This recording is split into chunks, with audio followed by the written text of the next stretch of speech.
የሶስት ወር ክምችት 8 የነበረው ወደ 5.6 ድረስ ደረሰ። እዚህ ስሜ ኃይሉ ተሰማ ነው። እድሜዎት ስንት ነው? 81 ወደ ሎዛ ሲመጡ የነበረበት የጤና እክል ምን ነበረ? ስኳር ነበረ።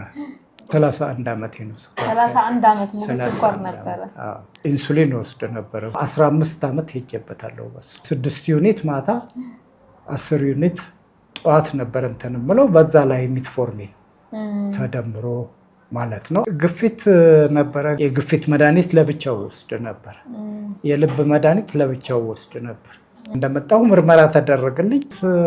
መረመር 8 ነበረ የ3 ወር የስኳር ክምችት። መድኃኒት እየወሰዱ ማለት ነው? መድኃኒት እየወሰዱ የስነ ምግብ ሕክምናው ሳይጀመር በፊት ማለት ነው? ሳይጀመር በፊት በምርመራው መሰረት የሚታዘዘው የምግብ አይነት ታዘዘልኝ። የምግብ እቅድ ተዘጋጅቶት ማለት ነው? ተዘጋጅቶ ተሰጠኝ። የምግብ እቅዴን በመጀመሪያ ለአንድ ለ6 ወር ገደማ ያህል እኔ ነበርኩ ማዘጋጀው። ወንድ ምግብ አብስሎ እንደሚበላ የለመድኩት ውጭ ባደረኩት ምልልስ።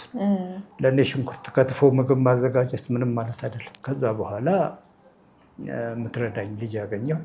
የት ነው የሚገዙት አብዛኛዎቹን ግብአቶች?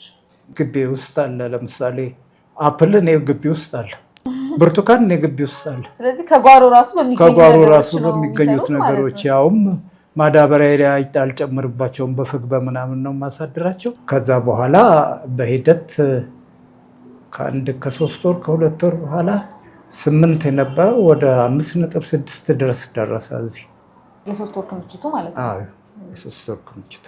የስነ ምግብ እቅዱን ሲከተሉ የሆነ ቦታ ተጠርተው ሲሄዱ እንዴት ነበር የሚያደርጉት? ዘመዶቼ ቤት እንኳ ብሄድ አልበላም እኔ በምፈልገው መንገድ ካላዘጋጁልኝ በስተቀር። ያውም በሞባይል እንትኑ ስላለ የምግብ እቅዱ ስላለ ያንተን አድርጌ እንዲያርጉልኝ እላለሁ። በዛ ካላዘጋጁት ተውት ብዬ ትቼ ነው የማወጣው። ስለዚህ አልቸገሩትም ማለት ነው? አልቸገረኝም፣ ምንም አልቸገረኝም።